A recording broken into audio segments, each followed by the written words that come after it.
Le 15 avril 1932 paraissait dans l'Action française la critique de François Vuneuil du film allemand M. le Maudit, Einstadt sucht einen Mörder, texte intégral.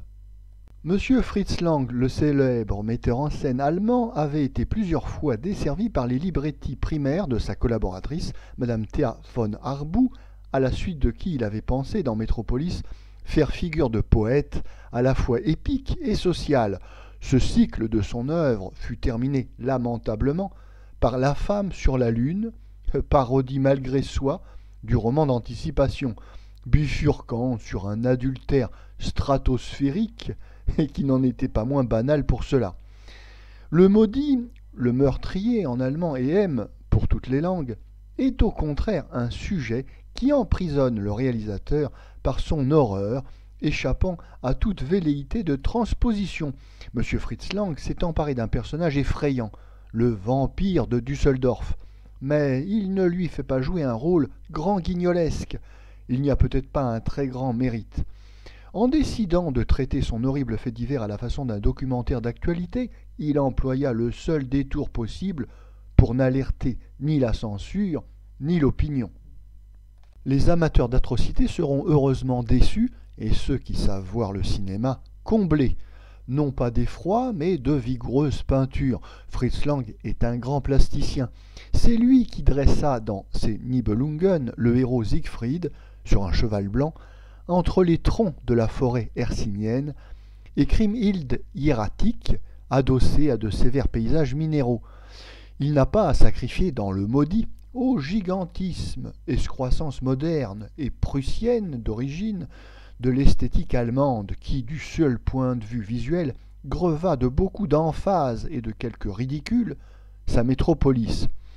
Notre ami Brasillac nous reprochait dernièrement de ne pas parler de la lumière des films, mais comment se souvenir que l'éclairage est le pinceau du photographe devant les feux de rampe, réglés par un apprenti électricien de Ma tante Donfleur, La bande à Bouboule, Monsieur, Madame et Bibi, Amour et discipline, etc.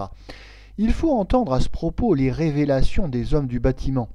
L'idéal des marchands de pellicules est d'obtenir l'éclairage standard. Pour films légers, pour films de caractère, pour films sombres, après quoi des ouvriers soigneux égaliseront les teintes en fignolant pour obtenir un travail propre. Parmi les effets catalogués et autorisés, on citera les jours frisants en auréole autour d'une chevelure blonde décolorée, les murailles décrépites avec ombre de toile d'araignée qui se portent beaucoup pour les récits policiers, les cercles pâles dessinés sur une nappe par la lampe à pétrole qui doivent situer aussitôt le film provincial ou populiste.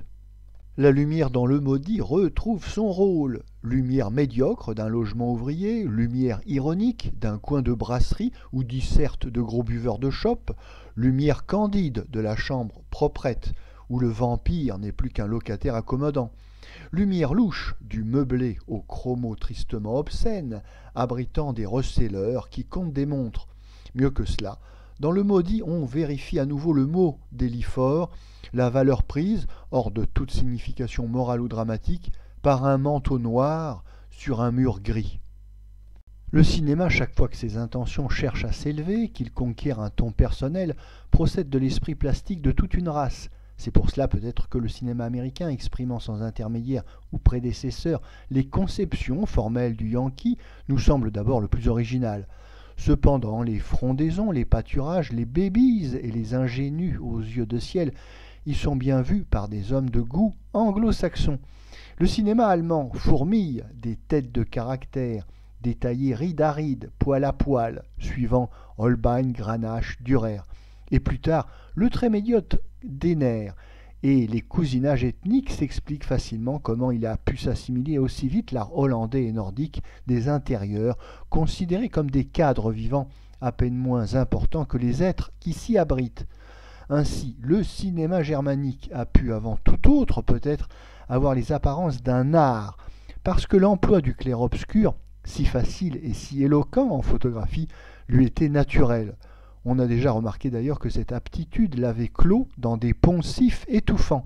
Mais Fritz Lang, en abordant à son tour le cinéma eau-forte, a su éviter la fixité picturale de Dupont. Ces images sont belles, mais leurs dégradés d'ombre, leurs reflets, leurs saillies lumineuses ne trouvent pas leur fin en soi. Les premières bobines du maudit sont montées dans un mouvement ramassé, précipité, au surplus d'une netteté dans le raccourci très rare chez un artiste allemand.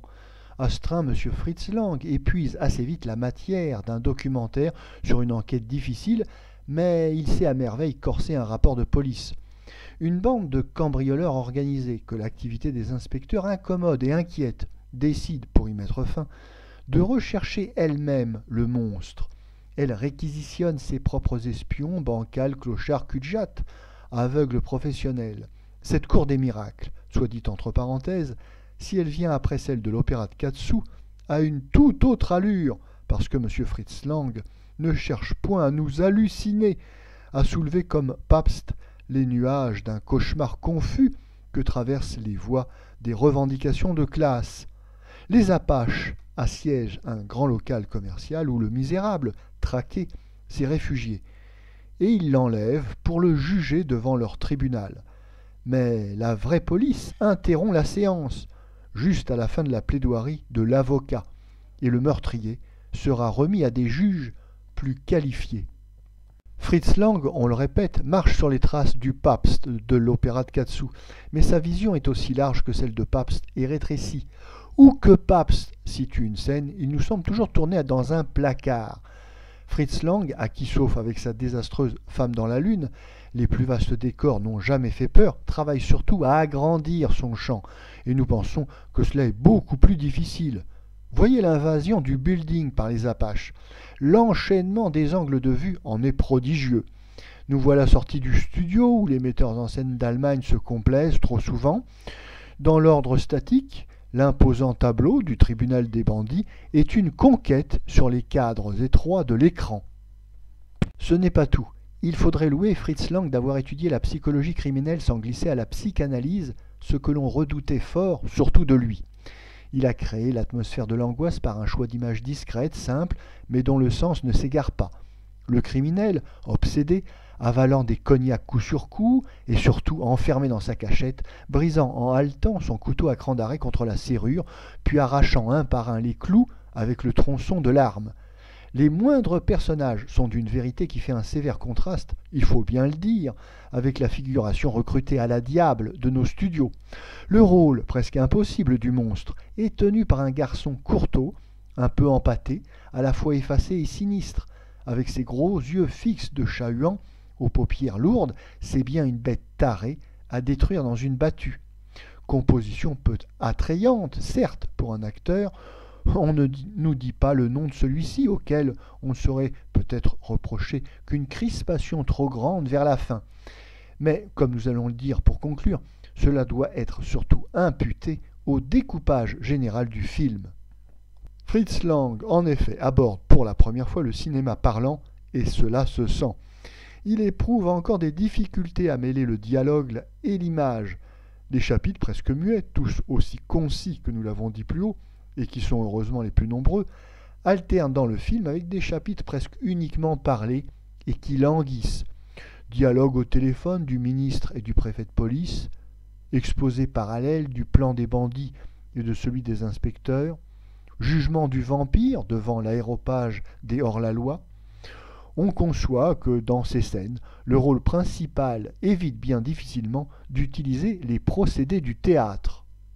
Enfin, la conclusion est trop brève. 3 juges pénétrant dans la cour d'assises, 3 femmes en larmes écoutant la sentence. Ouvrez les guillemets. Ce n'est pas cela qui ressuscitera nos pauvres petites. Fermez les guillemets. La logique de l'esprit est satisfaite. Celle des yeux ne l'est pas. Elle réclamait un contraste d'images plus développé.